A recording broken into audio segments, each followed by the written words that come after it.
Assalamualaikum warahmatullahi wabarakatuh. Salam sejahtera untuk kita semua. Perkenalkan, nama saya Rianti Oktaviani Dukuan dengan nomor induk mahasiswa A11120028 kelas A Prodi Pendidikan Bahasa dan Sastra Indonesia. Baiklah, pada saat ini saya akan memaparkan materi kajian lingkungan hidup dari pertemuan 9 sampai pertemuan 15. Tanpa berlama-lama, langsung saja. Yang pertama, kriteria kawasan konservasi. Penetapan fungsi kawasan. Yang pertama, kriteria konservasi bagi perlindungan jenis dan komunitas. Yang kedua, pendekatan-pendekatan yang digunakan. Yang ketiga, penilaian kawasan konservasi. Kriteria penetapan kawasan konservasi.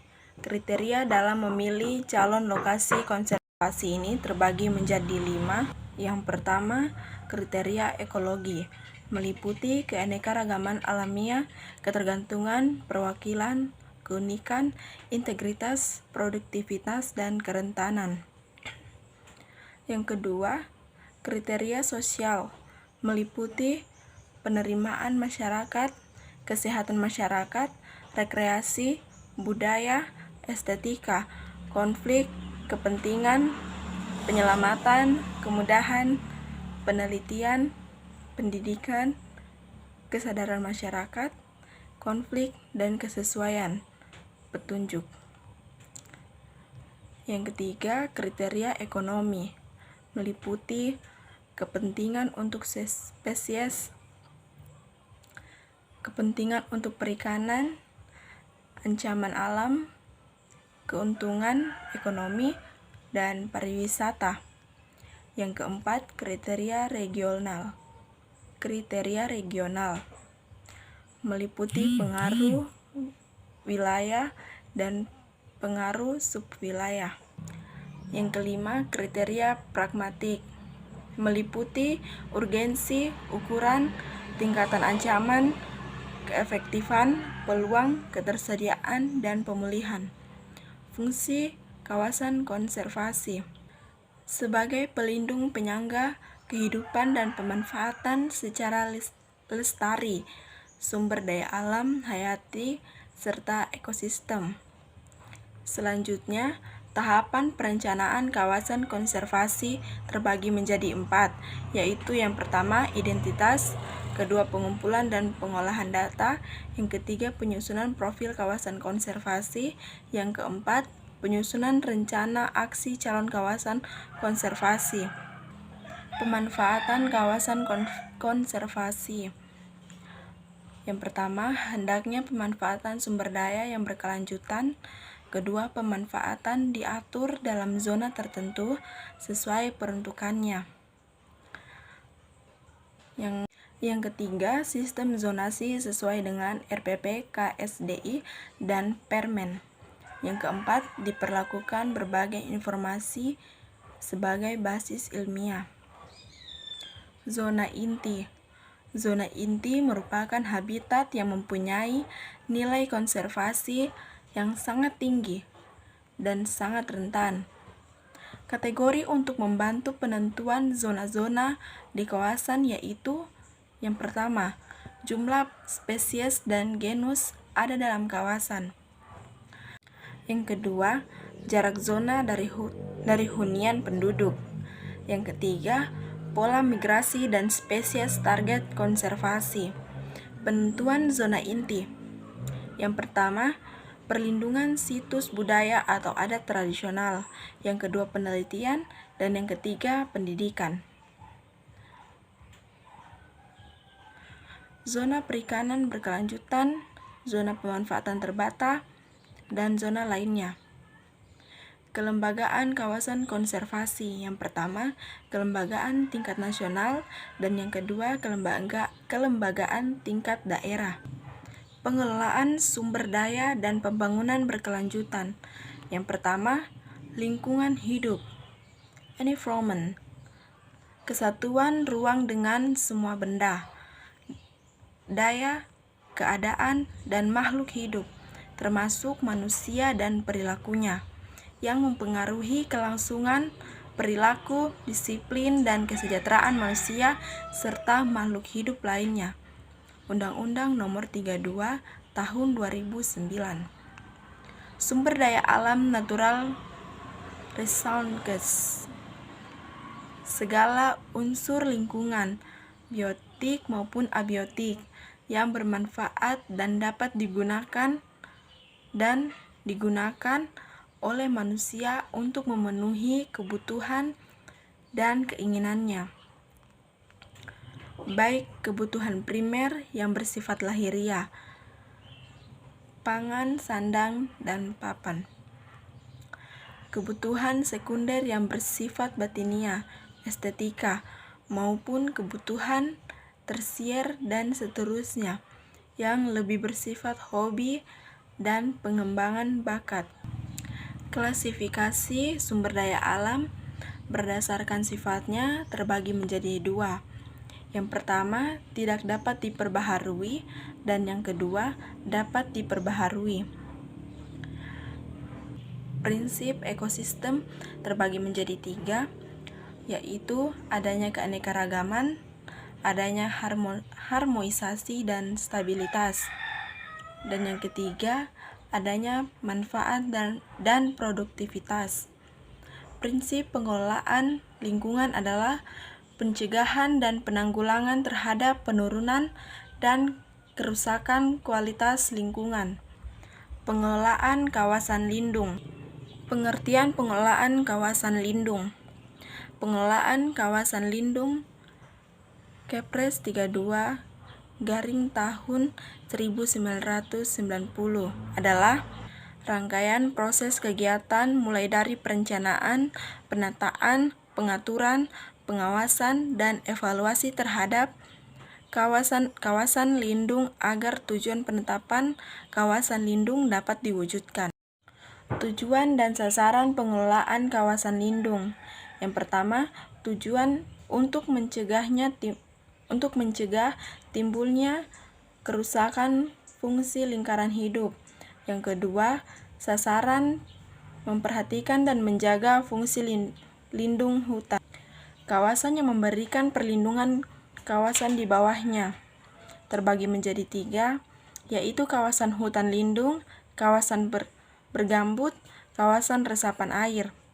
Kawasan perlindungan setempat terbagi menjadi tiga, yaitu kawasan sepadan pantai, kawasan sekitar danau, kawasan sekitar mata air.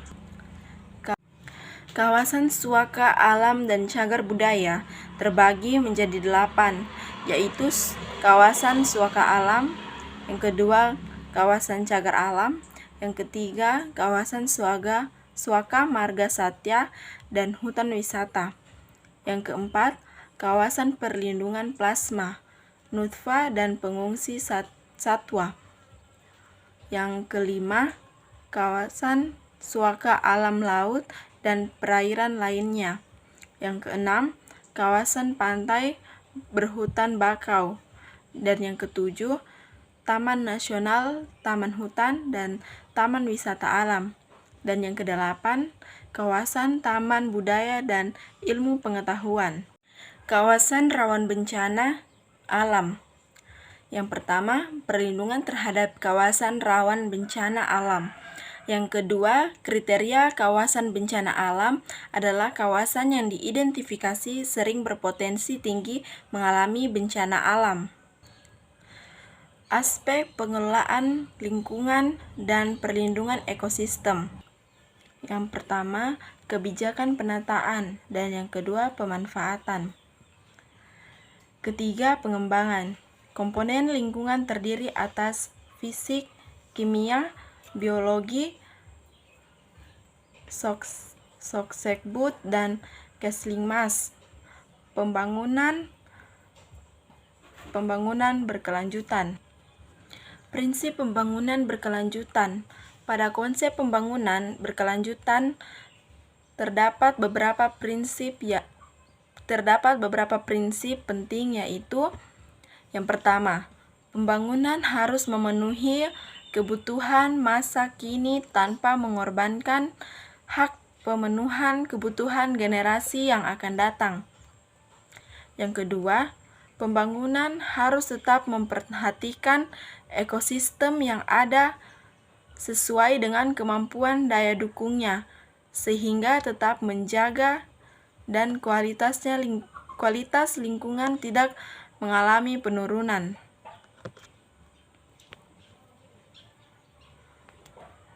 Upaya-upaya penegakan hukum lingkungan merupakan upaya untuk mencapai ketaatan terhadap peraturan dan persyaratan dalam ketentuan hukum yang berlaku secara umum dan individual melalui pengawasan dan penerapan sanksi administrasi, kepidanaan, dan keperdataan. Pengaruh lingkungan terhadap keselamatan.